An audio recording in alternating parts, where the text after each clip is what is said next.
Another moment of ink history that I've been really fascinated with is what's going on with the Herculaneum Scrolls. Herculaneum is another city that was destroyed by the explosion of Mount Vesuvius 2,000 years ago. Here's Herculaneum, there's Pompeii, the more famous of the two. The explosion preserved these cities in an extraordinary way, and you can actually go visit the remains of both Herculaneum and Pompeii.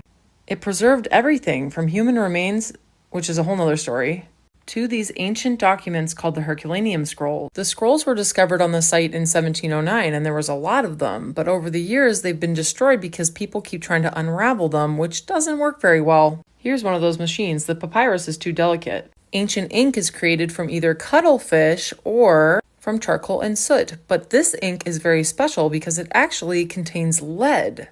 Adding lead to your ink was something expected from the 3rd century onwards, but not in ancient Rome.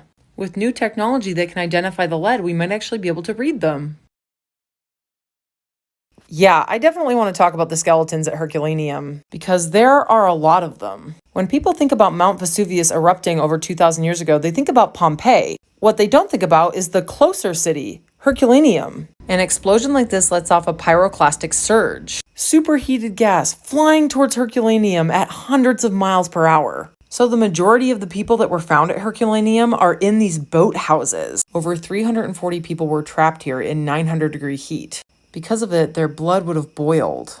And some of their heads could have exploded. And much of their flesh could have been instantly incinerated. There's also evidence that the brains would have turned to glass because it was so hot. This is very different than the bodies at Pompeii, where they were coated in hot ash and therefore preserved that way. This is a hotly debated topic in the archaeology community, and a lot of the evidence is relatively new. Either way, these skeletons are frozen in time, memorializing their terrible death.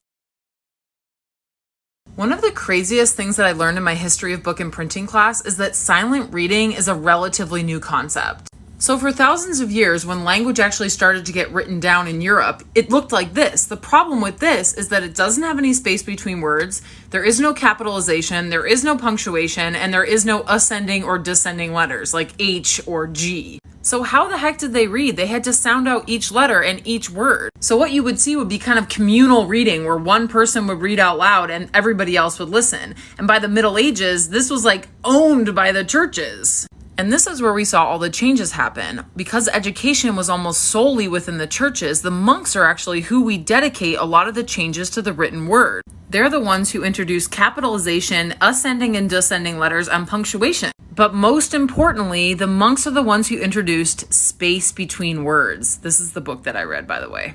So thank monks for the Renaissance and silent reading. Let's talk about these monks again. My first video was on silent reading, where monks made changes to Western languages that revolutionized the way that we read today. That video is based off The Space Between Words by Paul Sanger, and it is just a theory. Not everybody believes this. A piece of evidence for this theory is Confessions by St. Augustine, written in 400 CE, and apparently it's the first autobiography. In that, he saw St. Ambrose reading silently, and he had no idea what he was doing. When Ambrose read, his eyes ran over the columns of writing and his heart was searching out the meaning, but his voice and tongue were at rest. P.S. Did you know St. Ambrose's body is still preserved today and you can go check it out? This scared me when I was Googling it. Why did I thank the monks for the Renaissance? When the monks made these changes to the written word, we were able to suddenly perceive a single word as an abstract shape, which other countries figured out earlier, and silent reading was not invented in Europe at all. There's not enough time. I didn't know I was the type of person to do a part 3, but here we go. Silent reading was a big deal because it established an unrestricted relationship between the book and the reader. This really defied the church because suddenly reading was super personal and people could develop their own opinions. And in the Middle Ages, things like your personal opinions could be considered heretical because the church controlled everything. No laughing or smiling or enjoying yourself in church. Books were also very precious objects.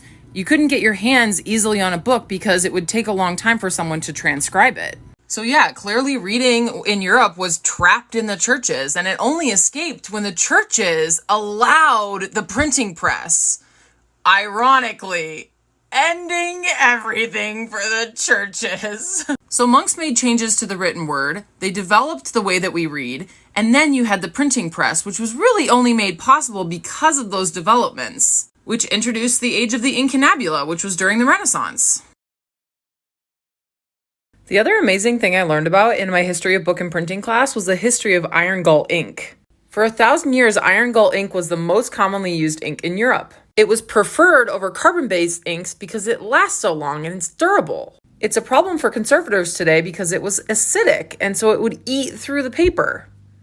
Even the Declaration of Independence was written in iron Gull ink. This is the crazy part though. Iron Gull comes from the tannin found in these gull nuts, which were created by these gull wasps. So a gull wasp comes along to an oak tree, lays its eggs in the bark, and when the eggs hatch, the tree's natural defenses grow this freaking acidic blob called a gull nut. The irony is that actually provides protection for the larva, so we harvest it before the larva matures. So you take the tannin from the nuts and you add it with iron sulfate, and it's the coolest chemical reaction. It instantly turns black, and you have ink.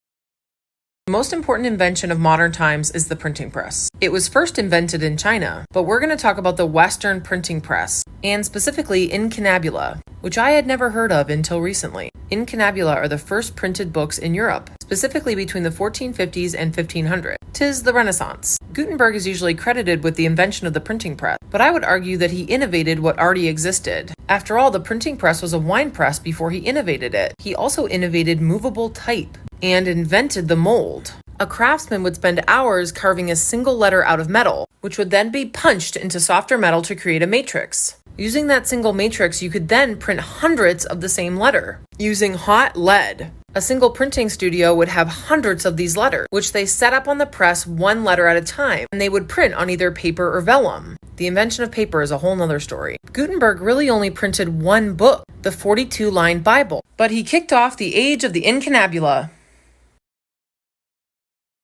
Another type of ink that I just find so fascinating is Chinese ink sticks. The practice of creating these ink sticks is thought to be over 3,000 years old. You use an ink stick by gently grinding it against an ink stone. From there, it liquefies and you have India ink. However, the process of making this stick is really crazy. To get the soot to make the ink stick, you would burn carbon material. The material has changed over time, but you would burn things like bone or pine wood or oil to get a very delicate soot. This specialized furnace would compel the soot to drift as far as possible. You want the soot to completely separate from the ash. The farthest soot is thought to be the most precious. The soot is then mixed with a binder, which could be anything from egg whites to fish skin, oxhide, hoof, or antlers. This is what blows my mind. It's a dough consistency, and you have to knead it. Then you form it into a stick shape. Then you have to leave it to dry for 5 years.